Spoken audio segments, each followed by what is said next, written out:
¿Qué trucos o qué tips o qué nos puedes contar para hacer más efectivo que aprueben tu web en AdSense en 2024? Y el factor número 1 es el tráfico. Una web sin tráfico es una web que no genera negocio. Cuando ya hay webs que tienen tráfico y bastante y no las aprueban, es que no huela a nicho. ¿Cómo ves Wordit como alternativa para monetizar las webs? Y la gracia es esa, que en el caso de AdSense el reparto de beneficios, bueno, de facturación, es del 68% y aquí puedes llegar incluso al 90%. Y por ejemplo tengo el 90%.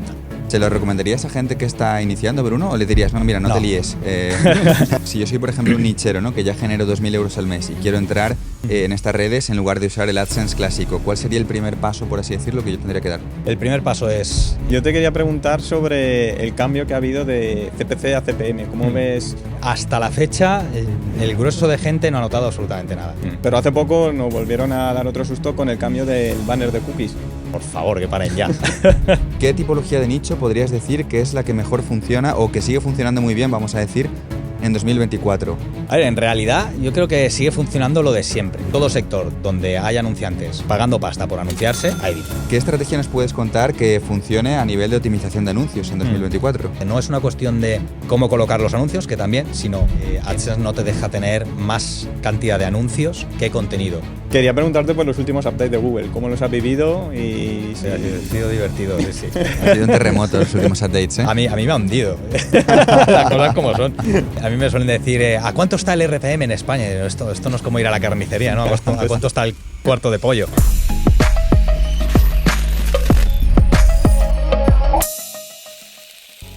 Hola a todos y a todas, estamos aquí otra vez más con otra súper entrevista en el podcast de Mentoría SEO. Estoy ultra mega bien acompañado de Sergio Canales y del grandísimo Bruno Ramos. Hola Bruno. ¿Qué tal? Un placer estar aquí. Un gusto, tío, que hayas venido desde Valencia para charlar con nosotros aquí en Madrid de AdSense y profundizar a lo bestia. Así que nada, vamos a sacar de todos los secretos. Que haga falta. Estás avisado.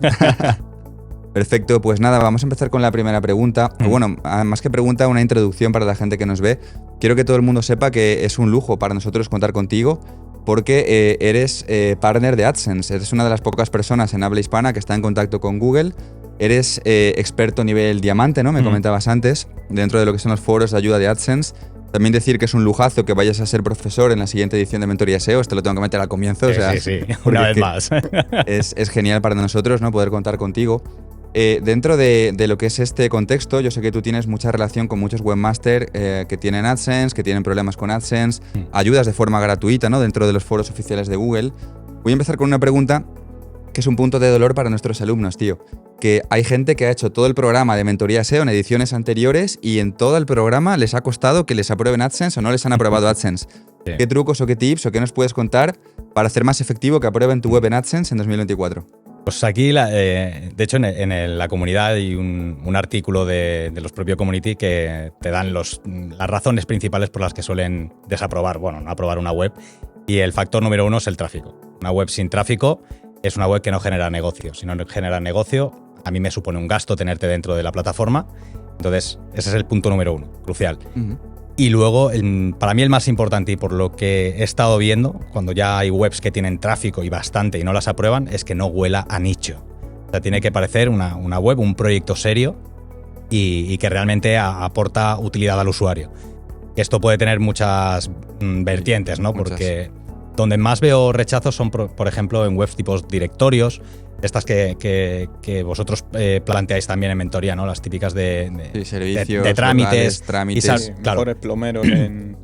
Claro, ¿qué pasa ahí? Que la web es útil, la web tiene tráfico, pero al final es información que estás aglutinando de otras fuentes, mejor organizada, es útil para el usuario, pero no aporta ese valor diferencial. Y entonces ahí es cuando, si huele mucho a nicho, de que está pensada única y exclusivamente para monetizar, es cuando o bien no pasa la revisión automática o luego ya directamente de plano te rechaza el revisor manual.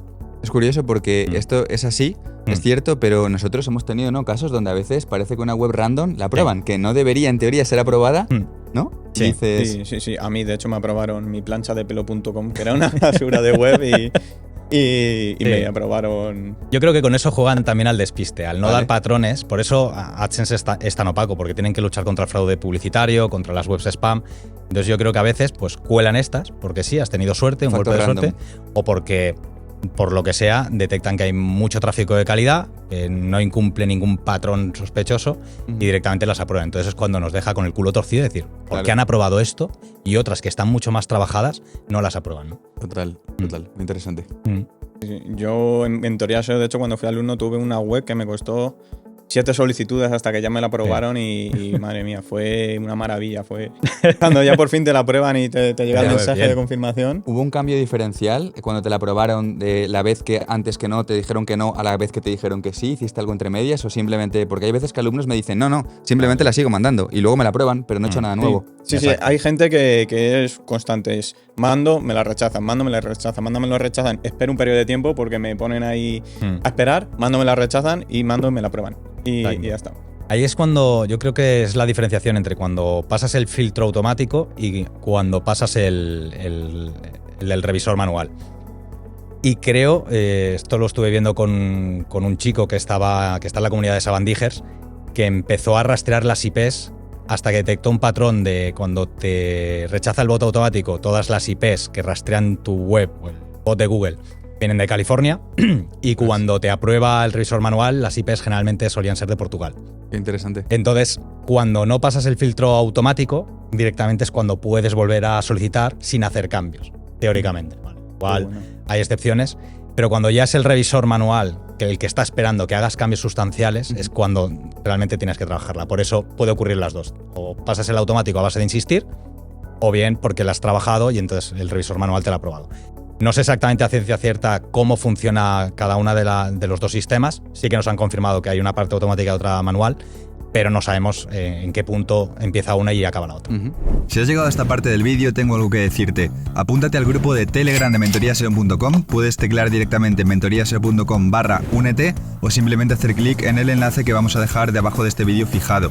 En este Telegram compartimos tips de SEO, compartimos webs de nicho nuestras propias, estamos haciendo contenido todos los días, vídeos, audios, sorteos de productos y un montón de cosas muy chulas que seguro que te van a interesar si te apasiona el SEO para nichos. Y también algunos de los alumnos, claro, al final empiezan a buscar alternativas, empiezan a buscar otras opciones. Y una alternativa muy buena que ha salido este año, bueno, a finales del año pasado, es Wordis, que si no me equivoco es un partner de AdExchange, con el que tú trabajas también. Y me gustaría preguntarte un poquito en ese sentido, ¿cómo ves Wordis como alternativa para monetizar las webs? Realmente hay muchos, ¿vale? Wordis es un partner MCM que se llama, es Multiple Customer Management, que básicamente es una red publicitaria que maneja un volumen de tráfico bastante grande y entonces ellos empezaron monetizando aplicaciones móviles y con eso consiguieron el partnership, ¿vale? Es un partnership premium y te contacta Google para ofrecértelo para que tú tengas una especie de Ad Manager Premium, que es Ad Manager 360, con el que pueden delegar cuentas secundarias, que es a través de las que tú entras.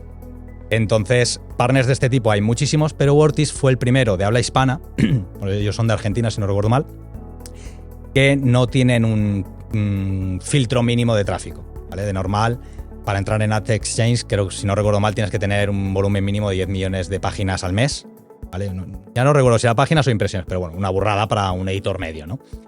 Y estos no ponían ningún requisito, es, oye, mientras la web sea de calidad, para adentro. Y ahora hay otro partner con el que me han contactado precisamente, con el que también estoy haciendo pruebas, pero sobre todo para tema formato de vídeo y formatos de paywall. Luego lo hablaremos también si queréis.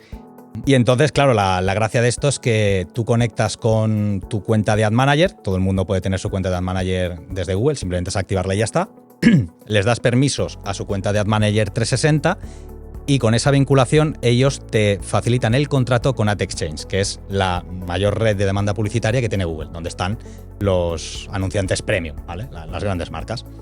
Y entonces con ellos, con ese contrato, establecen el revenue share, que se llama, que es pues el 85% del beneficio te lo quedas tú y el 15% se lo quedan ellos, más o menos. Luego esto se puede negociar en función del poder de negociación que tengas por el tráfico que tengas. Y la gracia es esa, que en el caso de AdSense el reparto de beneficios, bueno, de facturación, es del 68% y aquí puedes llegar incluso al 90%. Yo, por ejemplo, tengo el 90%. Entonces, claro, aunque, bueno, luego tiene sus particularidades porque la tasa de relleno pues, es un poco más inferior, hay que jugar mucho, al final estás desarrollando o implementando un servidor de anuncios donde tú te lo guisas, tú te lo comes. En AdSense es todo automático, es poner los anuncios y ya está, y aquí lo configuras tú, reglas de precios, etc. Entonces, pues bueno, a base de ir puliendo puedes ir rascando primero un CPM mucho mayor. En mi caso creo que yo, por ejemplo, con AdSense estaba en un CPM de 6 euros, una cosa así, y con AdSense he llegado a 12, por lo cual es una subida considerable. Vale, entonces, pero bueno, todo hay particularidades concretas que luego hay que mirar, pero esa es la gran ventaja, ¿no? Primero el reparto de beneficios y luego CPMs más altos. Qué guapo. Para que la gente que está empezando se sitúe, aterrizarle un poco, ¿no? En plan, CPM sería el coste por 1000 impresiones, es decir, cada 1000 impresiones que tú generas con tu web de nicho o con tu web en general, estarías ganando, en ese ejemplo que ponía, 6 euros con AdSense, y con esta otra red estarías ganando el doble, 12 euros, ¿no? Claro, eso es. Muy bueno, muy bueno. Una forma alternativa de monetización. ¿Se lo recomendarías a gente que está iniciando, Bruno? ¿O le dirías, no, mira, no te líes? Primero que rentabilicen con AdSense y a partir de los 1000 euros mensuales, con un tráfico estable y creciente, pues ya plantearse saltar, ¿vale? Esto está pensado para editores medianos y grandes, pero requiere muchísimo trabajo y estar muy encima. Es la parte contraria a un media buyer, ¿no? Que está siempre revisando pujas, probando nuevos slots, formatos de anuncios, y aquí eres tú el que está repartiendo el pastel. Tú decides qué parte de inventario quieres, a qué países vas a ir, qué reglas de precio vas a establecer de CPMs mínimos que quieres aceptar. Entonces, todo esto también va muy en consonancia a la estacionalidad de cada sector. Claro. ¿Vale? No es, pongo un CPM de 4 euros. Sí, pero cuando llegue la estacionalidad baja vas a tener que bajarlo porque si no te vas a quedar sin anunciantes. Hay que estar muy encima. Un trabajo activo, ya no es pasivo como es AdSense. Exacto. Que es AdSense lo colocas y te olvidas. Es lo que le ofrece al webmaster y por eso ha democratizado el acceso a la publicidad dentro de webs de nicho, ¿no? Como forma de monetización. Sí, aquí no. Luego la integración con Ad Manager es bastante más compleja. Tienes que definir los espacios que vas a ofrecer en un archivo JavaScript. Es una historia bastante compleja. Aquí funciona como cuando montas una campaña en Facebook Ads, que tienes las campañas, luego tienes la línea de pedido, pues aquí funciona más o menos igual y tienes que segmentar, especificar los tamaños concretos, luego si quieres anuncios responsive tienes que picar código, básicamente. Es fácil, una vez lo sabes, tienes una plantilla y ya te lo haces tú, ¿no? Pero lo tienes que definir. Y en AdSense es poner un display y a correr. Sí, qué bueno. Me gusta mucho esa marca que has puesto de que si tienes menos de 1000 euros de facturación, que no te compliques la vida, que tires por AdSense. Exacto. Y que ya cuando factures algo más, que des el paso a... Claro, porque al final tú con Ad Manager es un servidor de anuncios, ¿no? Entonces tú puedes enchufarle las fuentes de demanda publicitaria que quieras. Está AdExchange, pero luego hay otros partners que te ofrecen solo vídeo, conectas con ellos, te dan sus códigos de anuncios. Entonces la diferenciación es el MCM. Ellos gestionan tu cuenta de Ad Manager, ¿vale? Te habilitan cosas que a lo mejor no puedes habilitar tú como usuario normal. Y luego están las cuentas en las que gestionan el inventario. Y en este tipo de cuentas existe la vinculación con Ad Manager, pero los ingresos van al panel de ese partner. Están fuera de Ad Manager. Y ellos ya te dan directamente los códigos para que lo pegues en tu web. Entonces te ahorras esa parte de gestión y de programación, ¿vale? Pero generalmente pues el revenue suele ser un poquito inferior. Pero sería más recomendable empezar por ahí, que te lo den todo hecho. Hay plataformas tipo Ezoic, por ejemplo, o Clickio, funcionan así. Es gestión de inventario. Ezoic también es conocido ya en el mundo. Exacto. Entonces tú ves los ingresos dentro de su panel, no accedes a Ad Manager para nada, salvo para hacer esa conexión simplemente, y hasta ahí ellos te lo dan todo hecho. Genial. Qué bueno. Y a una pregunta que me surge a raíz de que dices Ezoic, yo siempre he estado probando con AdSense y con el tiempo pues te van contactando de otras plataformas como Ezoic, por ejemplo. A mí me han contactado de Monetizer, otro tipo de plataformas. A mí me gustaría preguntarte, de todas esas plataformas, ¿hay alguna por la que tú la veas como una serie alternativa a AdSense? ¿O irías a AdSense o a AdExchange? ¿Están muy por detrás de AdSense o claro, no? Yo Ezoic, por ejemplo, no la he probado. La de Monetizer sí, y además tuve un caso de éxito en la agencia con una web informativa, bueno, una revista del sector de motor. Y nos contactaron primero para optimizar el tema de AdSense y luego pues buscar otras alternativas y ampliar su inventariado de anuncios, ¿no? Y con estos probamos de Monetizer. Yo ya lo había utilizado en otros nichos. Yo tenía malos rendimientos realmente porque el CPM era muy bajo, pero esta gente consiguió duplicar la facturación. Wow. Estaban facturando 2.000, 3.000 con AdSense. Al meterle de Monetizer sacaron otros 2.000, 3.000.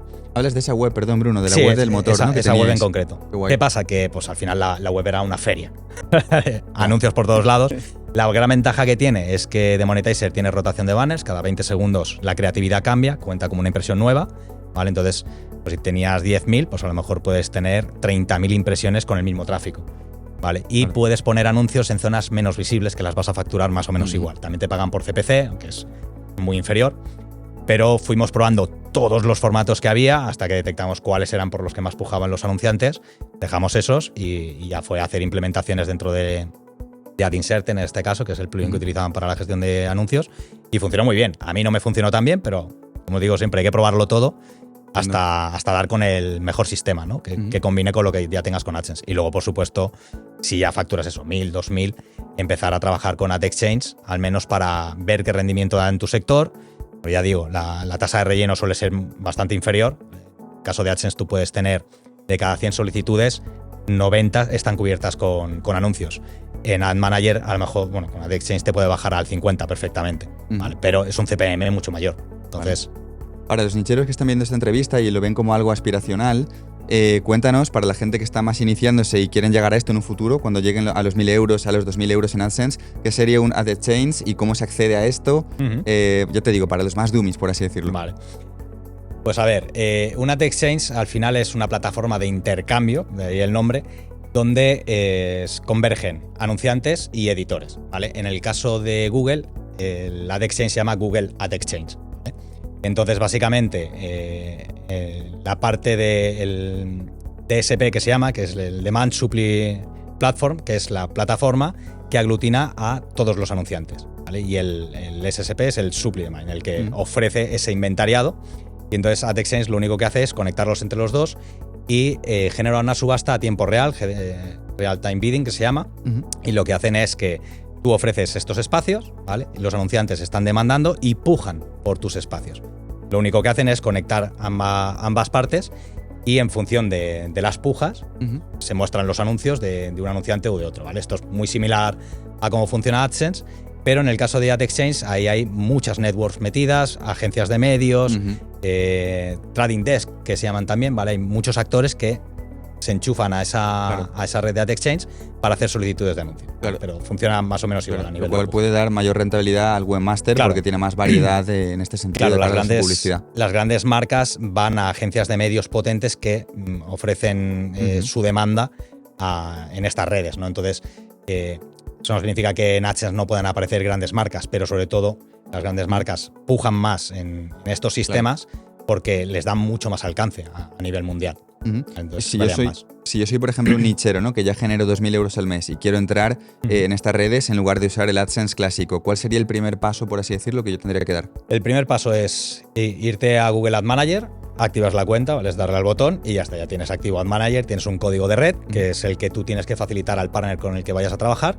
Ellos te envían la solicitud para conectar tu Ad Manager con el tuyo y luego ya, pues si es una cuenta de MCM, ellos te pueden configurar, como en el caso de Wordis, todas las líneas de pedido, las creatividades y demás. Te hacen un paso a paso para generar todos los tags de códigos que te hacen falta. Y si no, pues directamente con la gestión de inventario ellos te facilitan los códigos y ya está, a funcionar.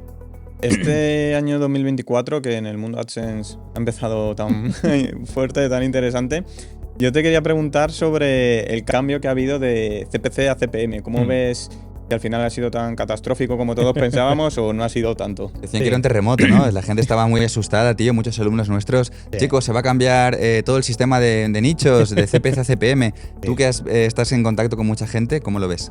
Pues hasta la fecha el grueso de gente no ha notado absolutamente nada. Y yo, de hecho, lo que estoy viendo en las estadísticas, y por lo que estoy comentando ahora, ¿no? Es como una especie de maquillaje de que todo lo que antes venía por CPC, ahora lo han pasado a CPM, ¿vale? Esto se puede ver perfectamente en los informes de AdSense, vas a tipos de puja y verás que las gráficas de CPC pues, se han desplomado y todos los ingresos ahora vienen por CPM. Pero a efectos prácticos tú sigues teniendo CPC, tienes CTR, con lo cual que los ingresos los contabilicen por CPM no significa que vaya a funcionar peor o mejor. Sí que hay gente que ha notado variaciones, ¿vale? O sea, estamos hablando de que el 50% de la gente no ha notado nada, un 25% que sí y otro que han ido a peor. Pero ¿qué pasa? Aquí confluyen los últimos updates que han habido en el último trimestre de 2023, que ha sido una vorágine. Y claro, es muy difícil aislar ese efecto. Sí que estoy viendo ahora en mi grupo de Telegram gente que se le ha desplomado el RPM, de página como de impresiones, pero no tengo más datos para para saber si es realmente una caída por CPC o por CTR, pero sí que en sus gráficas sí que se ve que han dejado de contar los clics, ¿vale? En mi caso todavía no. Entonces, yo entiendo que es un maquillaje y una preparación del sistema, porque al final tú en Google Ads puedes seguir pujando por CPC.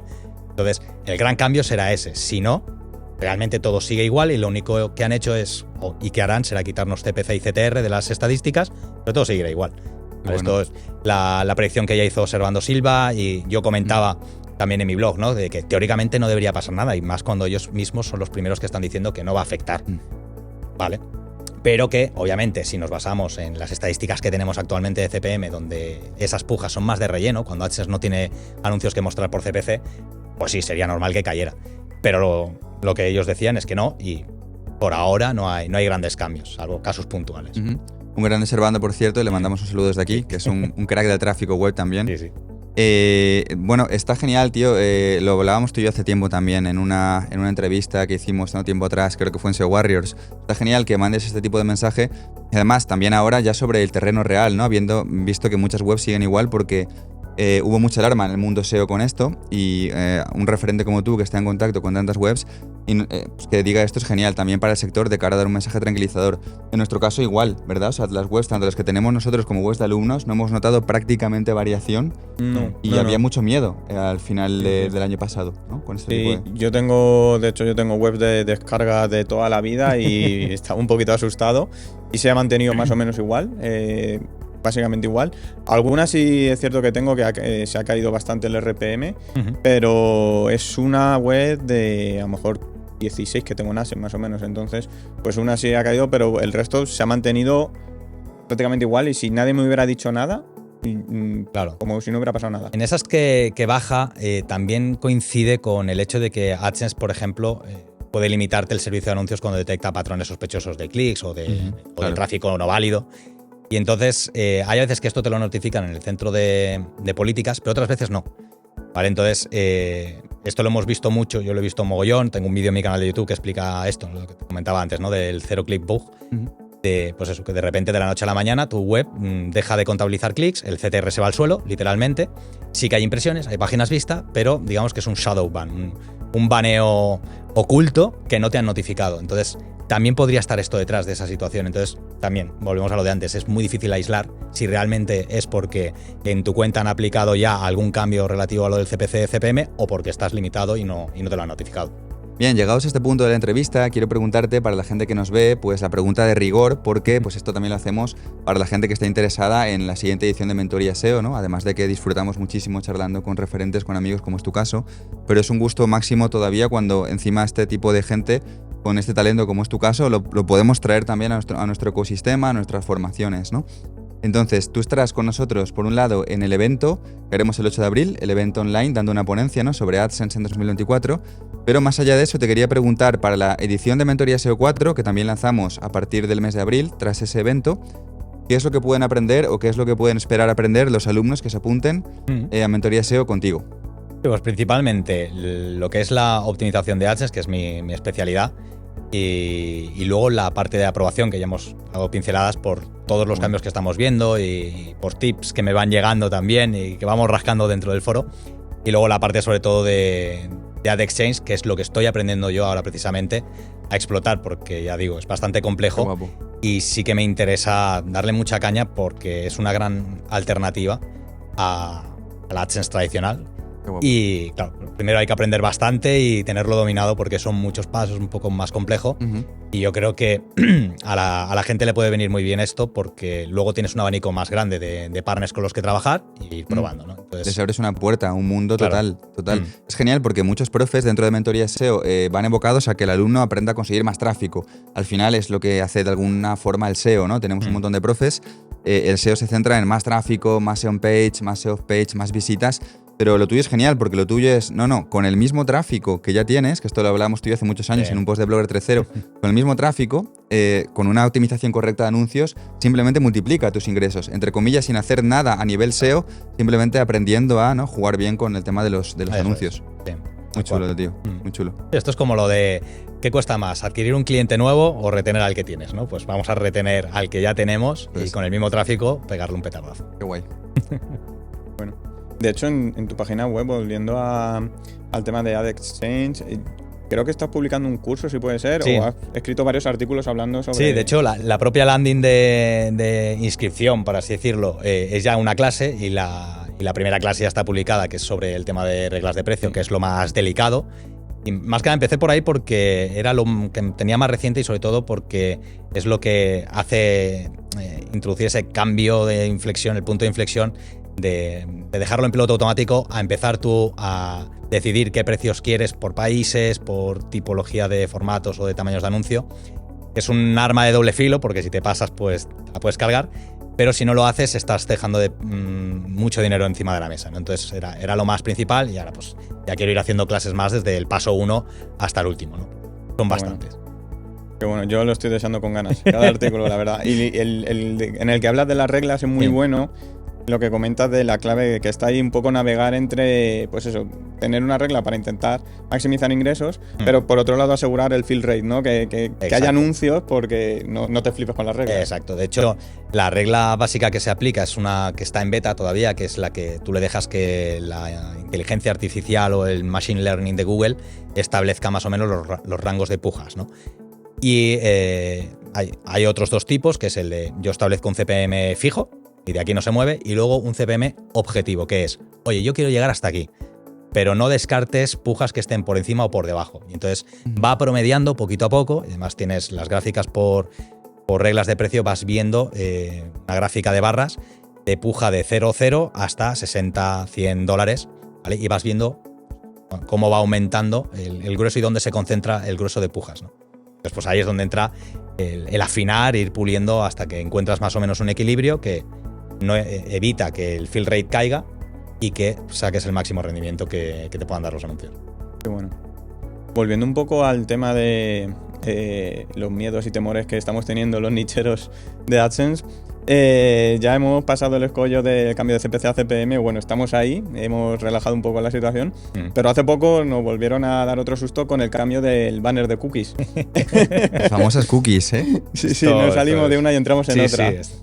Sí, y además ahora que la Agencia de Protección de Datos dice que el botón de rechazar es obligatorio, y esto pues ha supuesto de tener una tasa de aceptación media del 90%, pues a caer al 85, al 80%. Claro, ya te estás dejando otro 10% encima de la mesa, ¿no? Y es de, por favor, que paren ya. Entonces, sí, aquí tenemos varias soluciones. AdSense ofrece su propio CMP, tiene un API también para que puedas integrar otras cookies de terceros como Analytics y demás, que no las bloquea por defecto, que me parece un grave error, porque la gran mayoría de gente utiliza Analytics.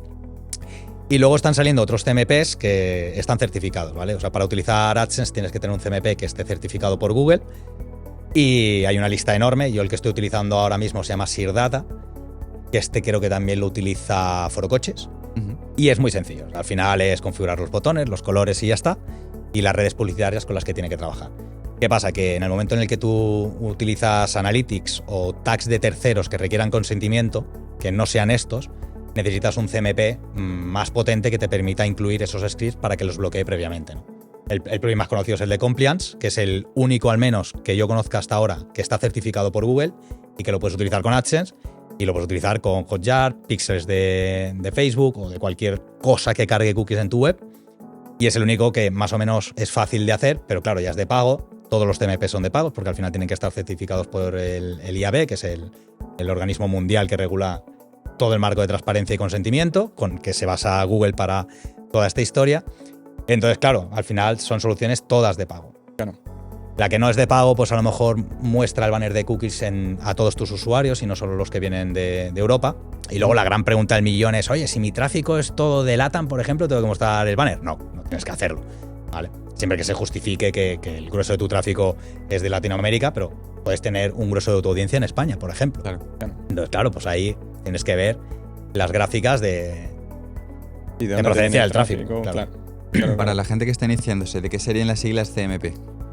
CMP significa Consent Management Platform, plataforma de gestión de consentimiento, y es la que audita cada usuario que pisa tu web, ¿vale? Para mostrarle el banner y decirle, vale, tienes el consentimiento y yo registro que has dado ese consentimiento explícito, expreso e informado, y que luego el usuario pues tiene que tener un sistema habilitado en tu web para poder revocar ese consentimiento, ¿vale? El típico botoncito que aparece abajo de un icono flotante, ¿no? De clicar y volver a ajustar tus preferencias. Esto no es estrictamente obligatorio que esté visible en un botón flotante, pero sí pues recomendable que esté enlazado en el footer o en la página de política de cookies, donde tengas todos los controles granulares para cookies de analítica, de publicidad y el resto de consentimientos, porque hay una lista de 11 consentimientos, dar datos de seguimiento, de IP, bueno, mil historias, para que tú puedas seleccionar qué quieres y qué no quieres compartir. Buenísimo. Vale, vamos a pasar a la siguiente pregunta. Volvemos al ámbito nichero puro. Mucha gente que nos está viendo tiene nichos, ¿vale? Entonces, tú estás en contacto con muchos nicheros por tu curso de AdSense, porque estás en la comunidad de AdSense, porque estás en la comunidad tuitera, SEO hispana. Mucha gente, ¿no? Te pregunta, pues, oye, Bruno, ayúdame a optimizar esto, ¿cómo ves este nicho, cómo ves este otro? Dentro de toda esta experiencia, que yo sé que en tu caso es brutal, ¿vale? Como docente que también has sido y ya te digo, ¿no? Por tus formaciones de AdSense, ¿qué tipología de nicho podrías decir que es la que mejor funciona o que sigue funcionando muy bien, vamos a decir, en 2024? Quizás sin dar URLs, pero ya te digo, quizás sectores, tipos de nichos, tipos de keywords, ¿qué sigue funcionando y dando pasta a día de hoy? A ver, en realidad yo creo que sigue funcionando lo de siempre, salvo los nichos de significado de nombres, a qué huelen las nubes y este tipo de cosas, ¿vale? Porque ahí realmente no hay anunciantes. O sea, todo sector donde hay anunciantes pagando pasta por anunciarse, hay dinero, ¿vale? Luego ya es cómo tú le des forma a ese tipo de webs. Ahora, por ejemplo, pues están proliferando mucho los nichos de directorios, ¿vale? Son los más fáciles de hacer, además con inteligencia artificial los puedes automatizar. El problema que tienen estos es lo difícil que es que te las aprueben. Precisamente no aportas un valor diferencial más allá de facilitar al usuario encontrar la información, pero es información que está disponible en otro sitio. Entonces, esa es la gran pega, pero son fáciles de hacer. En el caso de LATAM, que está por explotar, hay muchísimas oportunidades. Yo he visto nichos de temas de taxis, de trámites, este tipo de cosas. Ahí qué pasa, que el CPC suele ser inferior, sobre todo dependiendo al qué país al que vayas. Si te vas a México, pues probablemente vaya bien, pero si te vas a Venezuela, pues evidentemente va a ir como el culo. Entonces, sobre todo los grandes portales de información, porque además esos son los que tienen más posibilidades de detectar temas paralelos, a través de los cuales tú puedes montar nichos secundarios y retroalimentar toda tu red. Esto es lo que yo he hecho toda la vida, ¿no? Tener un macronicho y del macronicho sacar ideas para, pues en vez de enviarle el tráfico a la web de terceros, pues me lo envío a mí mismo y de ahí ya a la web definitiva. Qué bueno. Guapo. Esto lo has hecho muy bien, macho. Me acuerdo de una conversación tuya y mía hace un montón de años. Que íbamos en mi coche, me acuerdo, lo tengo ahí como grabado en la cabeza. y tú me lo ibas contando, ¿no? Que efectivamente, bueno, podemos decirle sector porque tú lo has dicho muchas veces en abierto, sector formación. Tú tenías un portal muy tocho, ¿no? Y tenías efectivamente una red de blogs satélites donde veías que las keywords de tu nicho gordo funcionaban, hacías un micro nicho, hacías una red de blogs y eras genial moviendo el tráfico, ¿no? Claro, al final es, oye, pues si le estoy enviando tráfico a esta página sobre un tipo de contenido, investigo si realmente puedo montar un micro nicho que más o menos sea grande, que no sean las típico de 10 páginas y ya está, porque al final hay tiempo, dinero y recursos que invertir. Y si da para hacer un nicho, oye, pues lo montamos, probamos y redirigimos el tráfico. Y a partir de ahí captamos leads también para hacer envío de newsletter y generar un flujo, digamos, recurrente de tráfico más allá del orgánico. Qué guay. Y de ahí han salido ideas guays, ¿sabes? Pero no solo de ese sector, sino de otros. De decir, ostras, mira, podría montar otro sobre este tema. Y es lo que decíamos antes, ¿no? En vez de buscar, pues ya lo tengo dentro de casa, simplemente tengo que mirar las estadísticas. Claro, en el caso del nicho de la formación, creo que esto, corrígeme si me equivoco, lo hacías para keywords. De tu nicho grande hacías para keywords similares en nichos más pequeños, entonces entiendo que te hacías la competencia a ti mismo para acaparar más tráfico, ¿no? En algunos casos competía para las mismas keywords y copaba las SERPs, y en otros pues montaba los típicos nichos de descarga de plantillas y cosas así, que está relacionado, pero no es directamente el mismo sector, ¿no? Entonces, pues de ahí enviaba tráfico. En función de contenido que me rankeaba bien y me generaba mucho tráfico, pues en vez de enviarle el tráfico a otra web, me lo enviaba a mí mismo. Muy interesante lo de enviar el tráfico a otra web, porque otro webmaster podría preguntarte, oye, ¿y por qué esa misma URL no la creas dentro de tu nicho gordo? Pero no, a lo mejor es porque temáticamente es diferente y no te interesa abrirlo, ¿no? Incluso es, oye, si tengo este contenido que me está atraccionando tráfico, ¿esto da para otro nicho? Sí, pues tengo dos. Claro. ¿Sabes? Y tan fácil como rastrear, hacer seguimiento de los enlaces donde más clica la gente, decir, vale, esto interesa mucho, también porque tengo más tráfico en esta vertical, pues monto un nicho sobre esto y ya está. Qué bueno. Con Hotjar, por ejemplo, ¿cómo me dirías No, eso? yo por ejemplo utilizo de toda la vida el plugin de WordPress que se llama Jetpack, que es el plugin multiuso que mucha gente dice, no, es que es muy pesado. Estadísticas. Mentira. Lo tengo en todos los nichos, puedes deshabilitar muchos módulos para que no carguen ni consuman recursos en segundo plano, y una de las funcionalidades que tiene es que conecta con tu cuenta de WordPress.com, ¿vale? Donde puedes crearte blogs alojados dentro de WordPress, y ahí es donde gestionan ellos las estadísticas. Entonces te dan estadísticas de clics en enlaces, algo tan chorra como eso, que en GA4 a lo mejor tienes que hacerte ahí una configuración a mano, pues aquí te lo da, pero de toda la vida. Entonces enseguida ves, oye, a qué dominios estoy enviando más tráfico, claro. Vale, vamos a este, pues vamos a por este, vamos a ver si hay opción de montar un nicho y monetizarlo. Qué bueno. Eso lo hizo Dani también para alguna keyword que la tenía muy bien posicionada y le daba bastante dinero. Hizo un vídeo, de hecho, sobre eso. Y tenía en la primera posición su web, en la segunda posición otra web que había hecho sobre eso. En la tercera creo que también, aunque tampoco estoy tan seguro. Y luego tenía periódicos a los que les había comprado enlaces. Claro. Para esa keyword. Que apuntaban a la que estaba en primera y en segunda posición. Entera, claro. O sea, tenía todo completo. ¿Podemos decir el sector de esa SERP? Ay, pero era afiliación, ¿eh? ¿Era de la web de cursos famosa? No.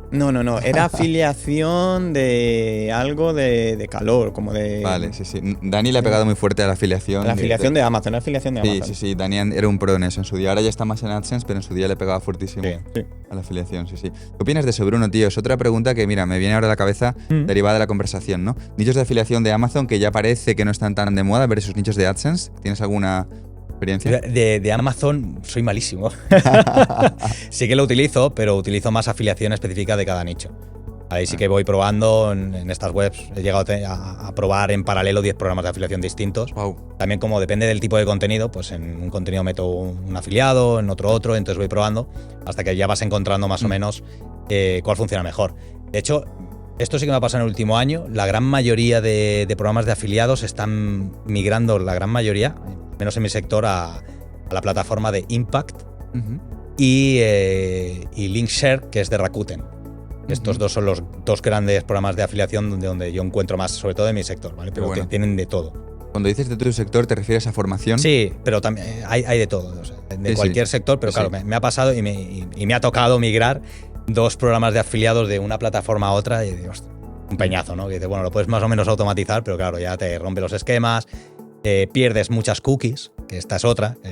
Tenía un programa bastante bueno que me generaba en pasivo 100 euros al mes y cambiaron el sistema de afiliación de una plataforma a otra. Claro, todas las cookies se pierden, me dicen que no, pero se pierden. Y empiezas como desde cero a volver a plantar cookies y a generar ingresos recurrentes, pues otra vez la curva, ¿no?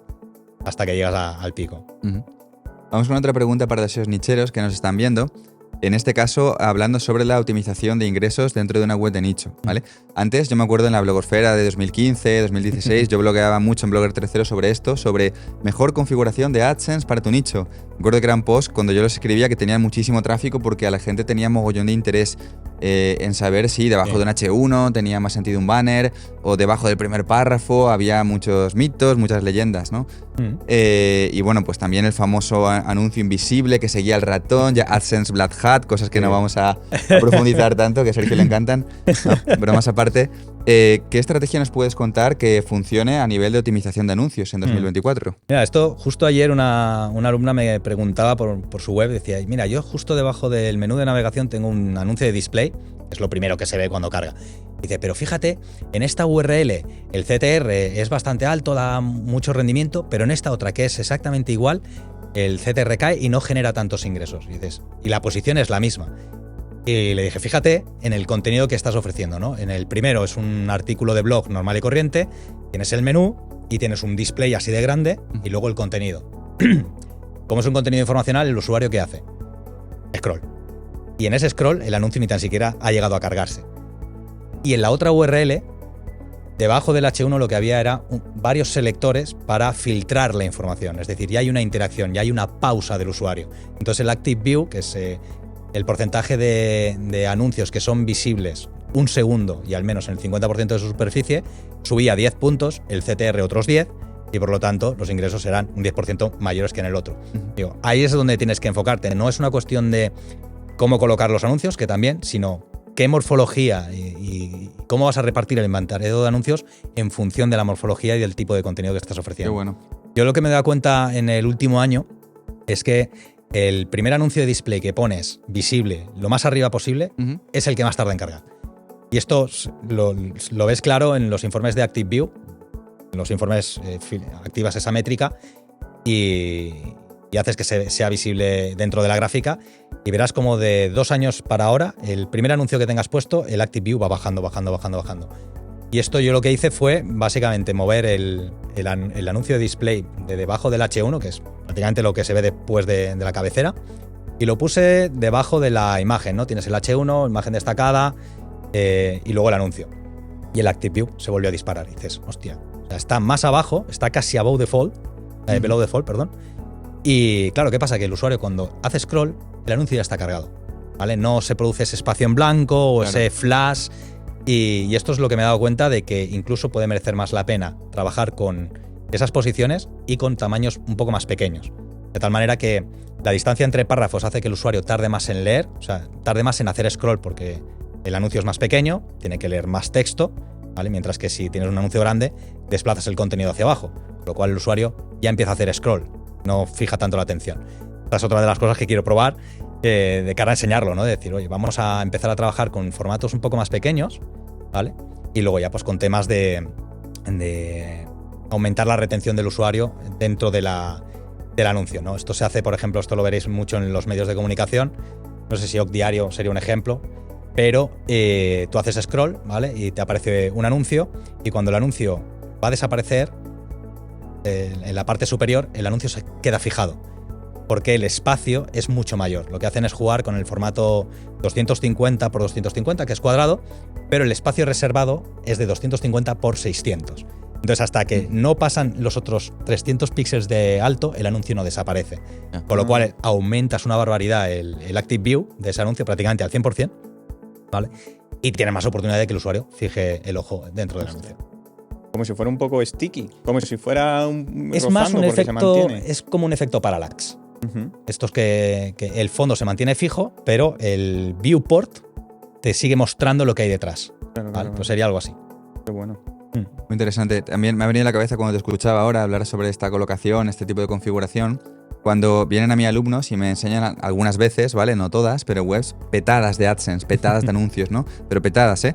Donde de verdad hay veces hay más anuncios de AdSense que contenido. Entonces mi primera recomendación es reduce eso por un tema de respuesta de usuario.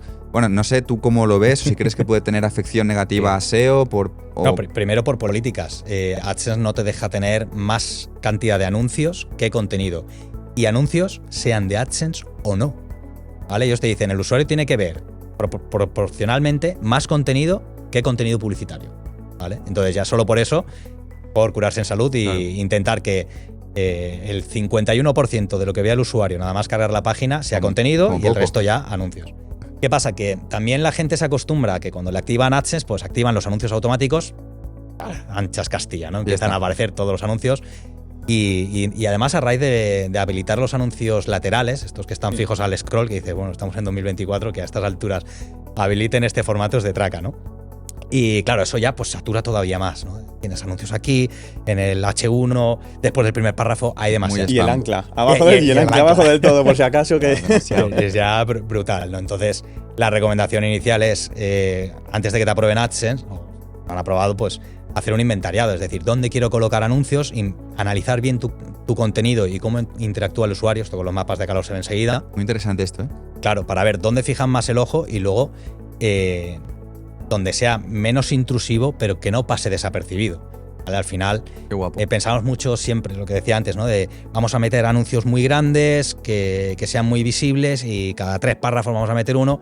Pues eso en los medios, yo creo que también es una mala influencia de los medios. Los medios precisamente monetizan por volumen de impresiones. Entonces, al final, como es un contenido que se lee y que el usuario generalmente obvia más la publicidad, tiene sentido que hagan ese tipo de estrategias.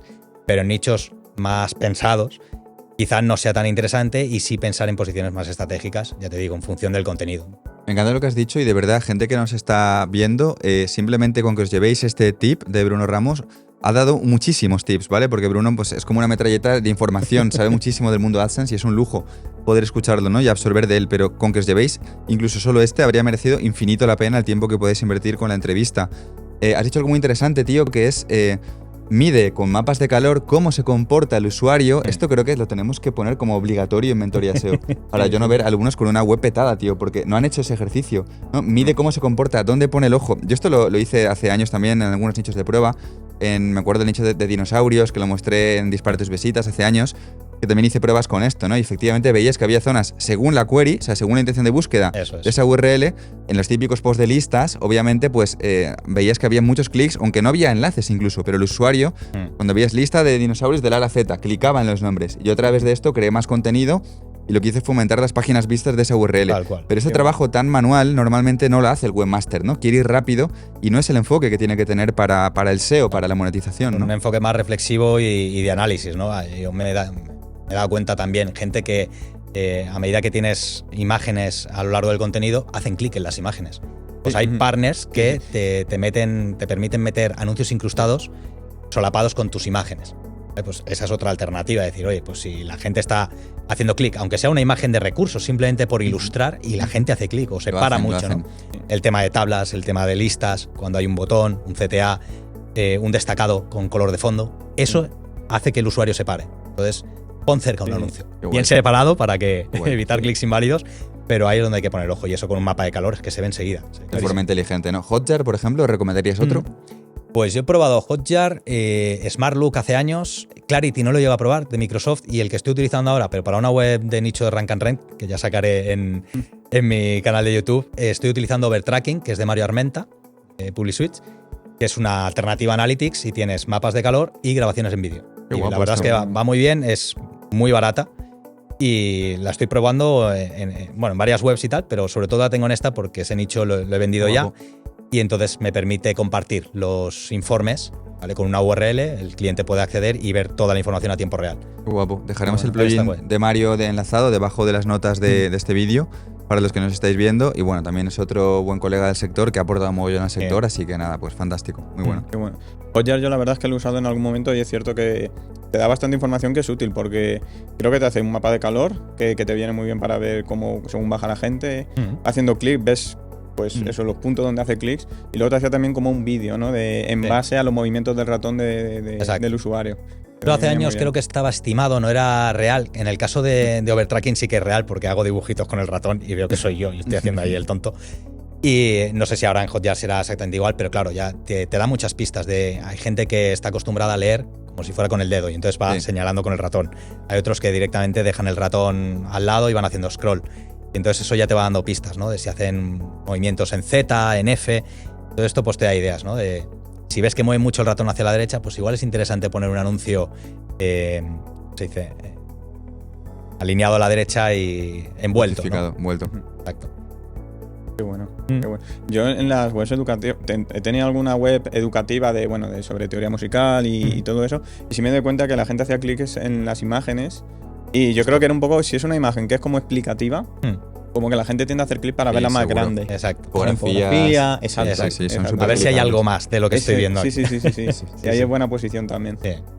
Y de hecho, al final de los posts también. Yo pensaba que la gente no clicaba, pues bueno, pues depende del tipo de contenido. Cuando llegan al final, si ven el típico grid o un multiplex de AdSense, también clican. Yo, por ejemplo, el multiplex lo pongo después del primer párrafo y funciona como un tiro. Hice un test A/B, vamos a ver qué funciona mejor, un article, un display o un multiplex. Y ganaba el multiplex por poquito, pero ganaba, pues ya está, para adentro. Qué chulo. Qué bueno. ¿Cuál sería el anuncio tipo multiplex para que no se sitúen los usuarios? Es un formato, antiguamente era el formato de anuncio de contenido relacionado, que lo que hacía era intercalar thumbnails de contenidos de tu propia web con anuncios, ¿vale? Esto lo cambiaron y directamente ya muestra anuncios. Entonces te muestra pues un grid de 3x2, ¿vale? Como por relacionados parecen. Exacto, sí, el típico formato de tabula, pues, pero con anuncios de más calidad. Eso es. Y con este se puede jugar bastante en la configuración de columnas y filas que quieras, tanto para desktop como para mobile, entonces te permite jugar mogollón. Y entonces funcionaba bastante bien. Muy bueno. Qué bueno.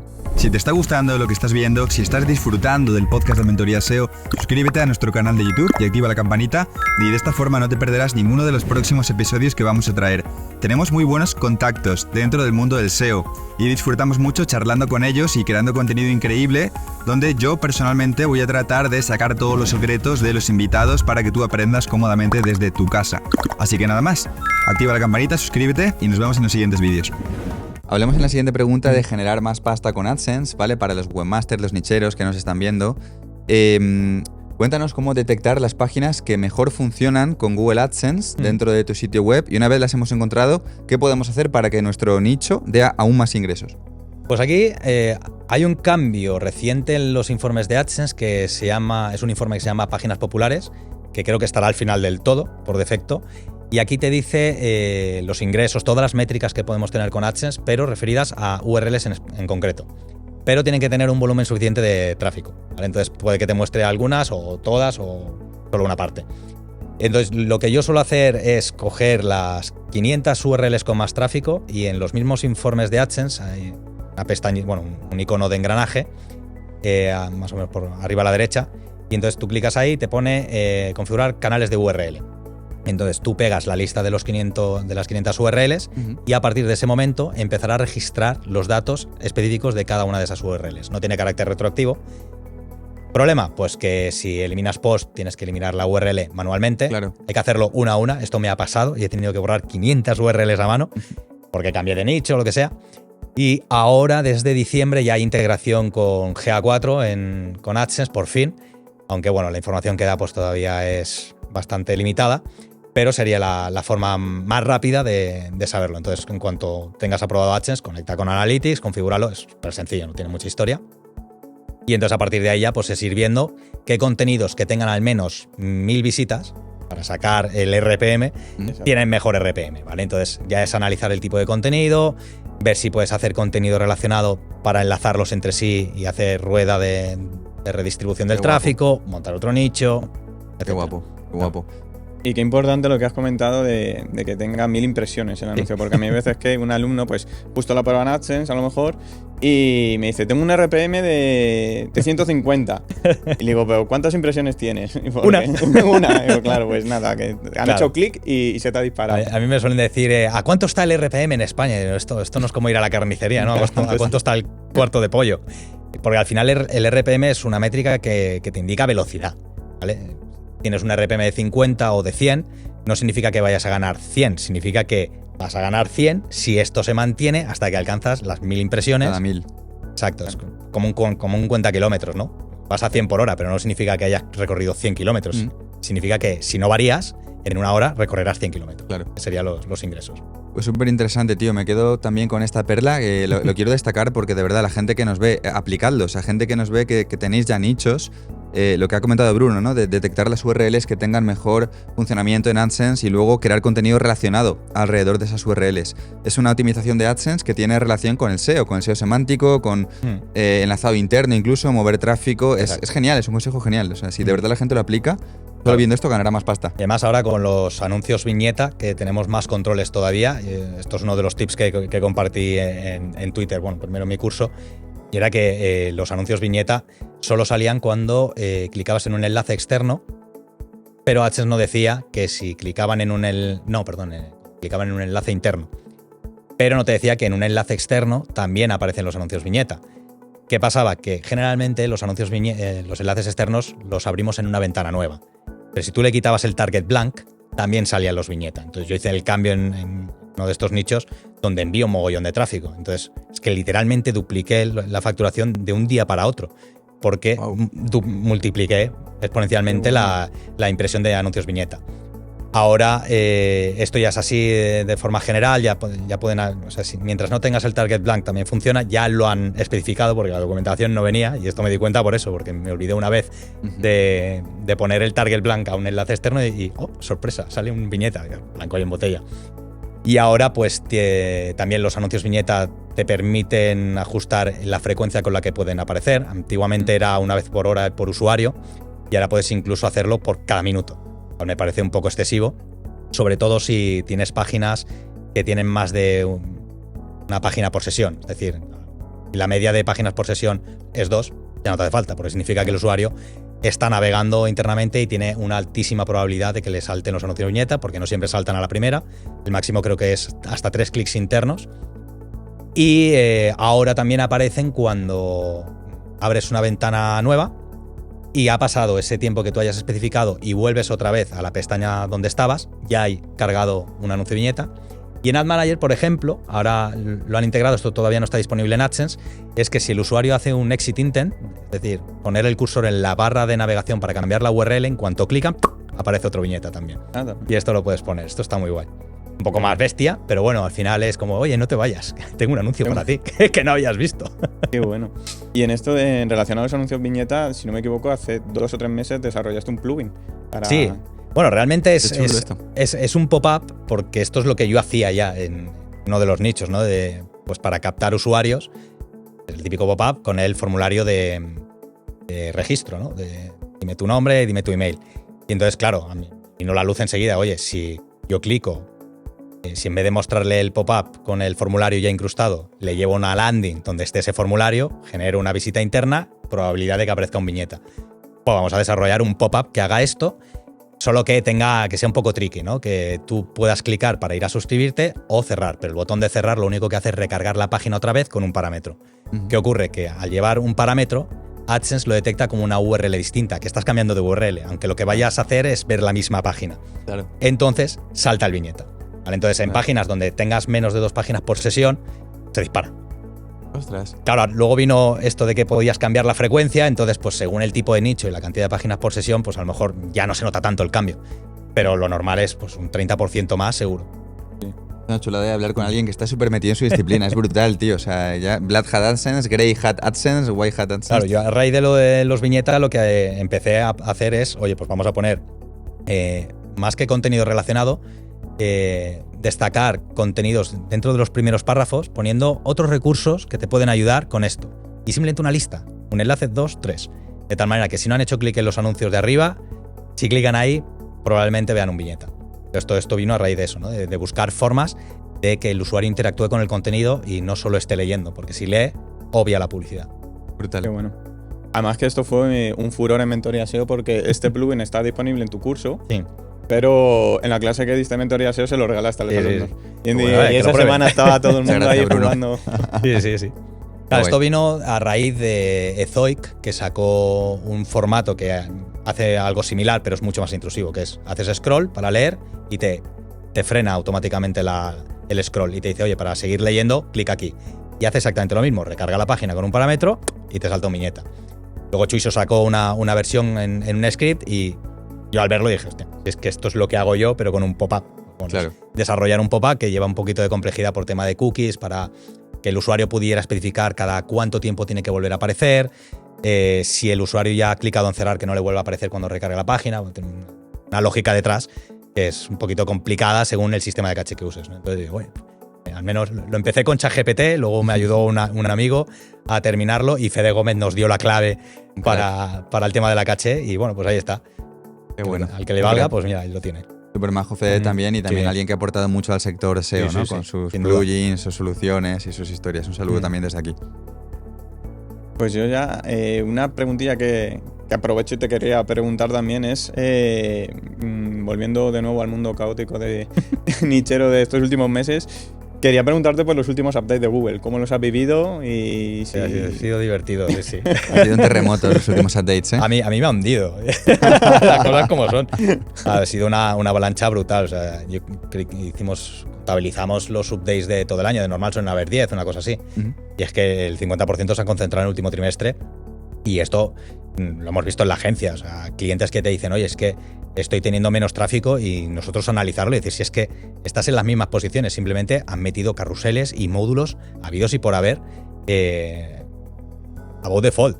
De hecho, yo recuerdo para algunas queries, y lo seguimos viendo, que te muestran resultados y enseguida otras preguntas de usuarios. Y dices, pero si no he visto ni los 10 links y ya me estás diciendo otras preguntas.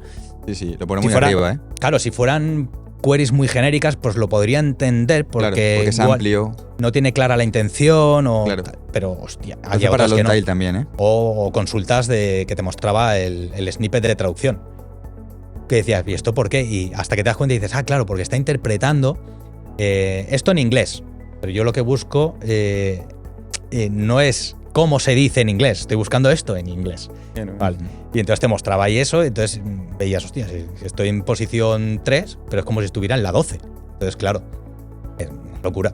mismos dominios que eso, aparecen bueno. con un montón de URLs. Eso ya es de traca. Bueno, el tema de Reddit, el otro día González Villa también publicaba, ¿no? Que aparecía en top 1 en un snippet destacado de Twitter para zapatillas de running hombre. Y apareció un tweet suyo y dice, ¿por qué Google está entendiendo que es útil mostrar un snippet de Twitter aquí, ¿no? Qué locura, O sea, qué locura.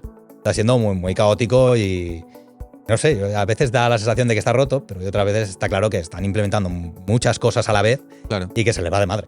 Puede haber una fase de testing también, ¿no? Dentro de la SERP, al final Google recoge feedback de los usuarios de cómo se comporta ese tráfico. Precisamente en parte por eso la SERP constantemente está evolucionando, ¿no? En Eso. fases tan quizás de transición también Sí, a veces. ya metieron el tema del scroll infinito y que no, están intercalando anuncios. No, es que teóricamente acaba la paginación ahí, entonces pues vuelve el módulo de ads. Y otra vez, ¿no? Y esto también ha supuesto un cambio, ¿no? Da un poquito más de visibilidad a los que estaban en segunda página. Ujú. Ya no es el mejor sitio para enterrar un cadáver. Pero aún así, pues claro, la experiencia es un poco extraña, ¿no? Hasta que nos habituemos todos y luego ya, pues cuando lo hayamos hecho, meterán SG y vendrá la siguiente fiesta. Claro, qué locura. Bruno, voy con otra pregunta por mi lado, ¿vale? Desde el lado de la monetización en este caso. ¿Cuál es tu banner de AdSense o tu anuncio de AdSense favorito? ¿Cuál es el que más pasta te ha dado? Ostras. ¿O uno de los que más? Yo diría que el display, obviamente, porque es el más... Bueno, no, mentira, el viñeta. El viñeta. Sabía que iba a ser ese. Claro. Está dentro de los tradicionales el display, el múltiples, como decía antes, pues si lo pones arriba y haces una buena configuración, según el sector, pues puede funcionar incluso mejor que el display, porque al final tienes muchas opciones y rompe mucho el patrón, ¿vale? Esto que estás navegando por un contenido con varios anuncios y en todos se muestra al mismo anunciante, ¿no? Y que dices, mira que no habrá variedad para mostrar, ¿no? Pero luego, ya desde luego, los viñetas, tiene un CTR de entre el 15 y el 20%. Qué guapo. Entonces, claro, el CPC también es bastante bueno, similar al de display. Entonces, claro, sin duda, el que más está rindiendo ahora mismo. Tiempo atrás, ¿te acuerdas de los famosos enlaces anuncios de enlaces que parecían contenido, que los usábamos en todos los nichos, en los menús? Los tengan su gloria, sí. De hecho, ahora los han vuelto a retomar, pero como un formato más bloque, ¿vale? Un tamaño grande de 300 por 250, una cosa así, Claro. que muestra varias búsquedas relacionadas, se llama así, anuncios automáticos de búsqueda relacionada, que al principio solo estaban habilitados para idioma alemán e inglés, si no recuerdo mal, ahora creo que ya están habilitados para todo. Yo en mi caso no los he visto muy de vez en cuando. Me aparece cuando le da la gana, porque son automáticos, Claro. y como también depende de la densidad de anuncios que tú permitas en los anuncios automáticos, pues te puede aparecer o no. Yo como lo tengo ya más o menos medido, no dejo espacio para que Google me meta más anuncios. Claro. Pero esos funcionaban como un tiro, era una Era una maravilla. locura, ¿eh? Me acuerdo que los nicheros, tío, típicamente los poníamos en los menús porque parecían los anuncios de navegación del menú de un nicho, debajo del Claro. header. Sí, Qué sí, pena tal no cual. llegar a eso yo. Claro, la causa es que esos anuncios tú hacías clic en el enlace y te llevaba a una página intermedia. Eso A es lo otra. que se conoce como el embudo de conversión. Eso se puede ver todavía en los informes de AdSense, precisamente por este anuncio automático. Entonces, claro, no había tanta probabilidad de clic inválido. Aunque fuera inválido, eso no contaba. Lo que contaba era que hicieras clic en los anuncios que se mostraban en la página intermedia. Y luego introdujeron que después de esos anuncios se mostraran contenidos relacionados de tu dominio. Con lo cual, si no hacían clic, podían retornar a tu contenido y seguir. Entonces, la probabilidad de clic inválido era muy baja. Pero eran CTRs bestiales del 30-40%. Y luego una vez dentro ya, pues prácticamente el 90% hacía clic en un anuncio. El CPC era más bajo, eso sí, pero era una fiesta. Y el ingreso se producía en el segundo clic, en el Sí. clic final. Exacto. Claro. Sí. Qué bueno. Pues yo eso no lo llegué a conocer. Pues Tú aún no habías entrado. Habrían No, reventado. Porque era exagerado. O sea, es que producían el 90% de los ingresos en nichos call to click. Era eso porque, claro, todos los banners tenían un anchor text en base al contenido que estabas leyendo. Entonces, claro, es que exagerado. Qué bueno. Muy chulo. Perfecto, Bruno, tío, pues vamos terminando ya, vamos llegando al final de esta entrevista. Simplemente dinos, para la gente que nos escucha, que nos ve, dónde te pueden encontrar, la gente que quiera saber más de ti, que sé que eres un tío muy accesible, muy entregado Sí. a la comunidad. Bueno, primero en mi web de brunoramos.es, en Twitter, Bruno Ramos Lara, en cualquier red social pone Bruno Ramos Lara, salgo yo. Todos mis perfiles son iguales. Y en Telegram, en el grupo AdSense Talks, que es donde estamos todo el día ahí debatiendo y compartiendo información. Qué bueno. Y donde voy compartiendo sobre todo cuando hay actualizaciones o novedades o anuncios de estos random de AdSense, pues donde más rápido soy, donde me pueden encontrar más rápidamente. Chulísimo, lo dejaremos enlazado Sí. todo debajo del vídeo. Y bueno, la gente que os queráis formar con Bruno, Mentoría SEO4, el lujazo Ahí de está. tenerle también es una pasada. Y nada, tío, muchísimas gracias por esta charla con nosotros y por compartir todo lo que sabes. Placer. Sabes que a mí me encanta, me podría explayar aquí horas. Así que a la próxima, todas las horas que queráis para hablar de AdSense. Perfecto, gracias. bueno. Hasta la próxima. Chao. Chao.